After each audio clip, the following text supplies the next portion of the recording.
नमस्कार दोस्तों, स्वागत है आपका हरिओम नगरी में। पौराणिक कथाओं में कई महर्षियों का उल्लेख मिलता है। इनमें से एक थे महर्षि विश्वामित्र। महर्षि विश्वामित्र जन्म से ब्राह्मण नहीं थे, बल्कि राजा कौशिक थे। लेकिन एक लालच के चलते वे एक राजा से ऋषि विश्वामित्र बन गए थे। लेकिन कैसे, चलिए जानते हैं। राजा कौशिक कुशनाभ के पौत्र और राजा गाधी के पुत्र थे। वे बहुत ही सहज और सौम्य शासक थे। राजा कौशिक अपनी प्रजा का बहुत ध्यान रखते थे। अक्सर वे प्रजा के हालात जानने के लिए महल से बाहर निकल पड़ते थे। एक बार राजा कौशिक अपनी सेना को लेकर जंगल की ओर निकले। रास्ते में ऋषि वशिष्ठ का आश्रम था।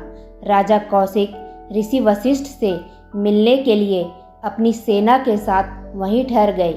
ऋषि वशिष्ठ और उनके शिष्यों ने राजा और उनकी सेना की खूब आवभगत की, साथ ही स्वादिष्ट भोजन भी खिलाया। यह सब देखकर राजा बहुत प्रसन्न हुए और पूछा कि एक ऋषि होते हुए भी आपने हमारा इतना सत्कार कैसे किया। ऋषि वशिष्ठ ने उत्तर देते हुए कहा कि मेरे पास एक नंदिनी गाय है, जो स्वर्ग में रहने वाली कामधेनु गाय की पुत्री है।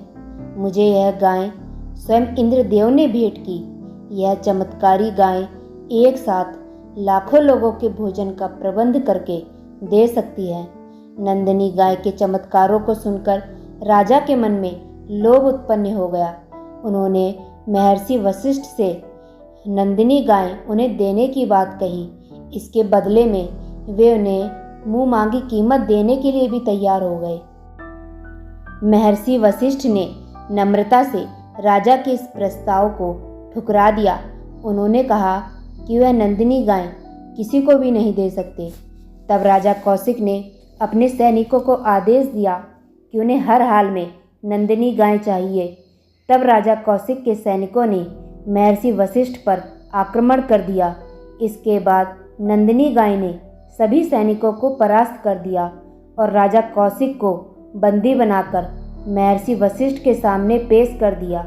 महर्षि वशिष्ठ ने राजा कौशिक के एक बेटे को छोड़कर सभी पुत्रों की मौत होने का श्राप दे दिया।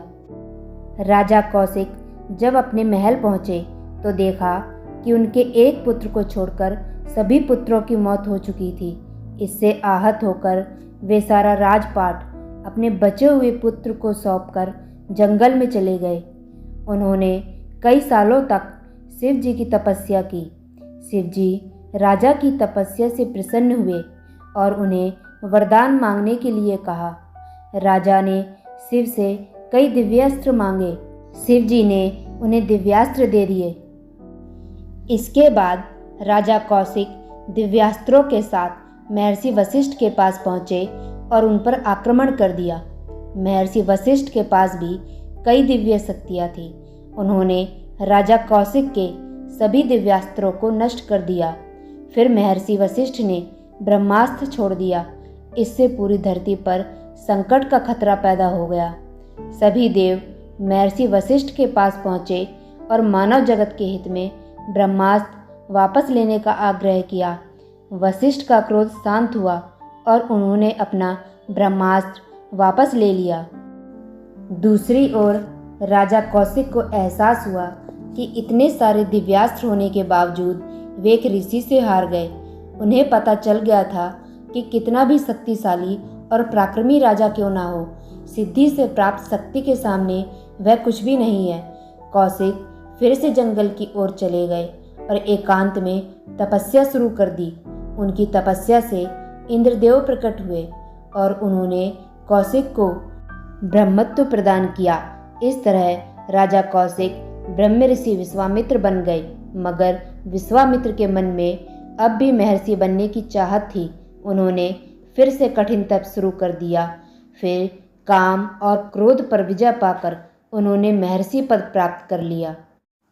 अगर आपको ये जानकारी पसंद आई हो तो वीडियो को लाइक, शेयर एंड सब्सक्राइब जरूर करें और बेल आइकन को प्रेस करें जिससे आपको हमारे आने वाली सभी वीडियो का नोटिफिकेशन मिल सके।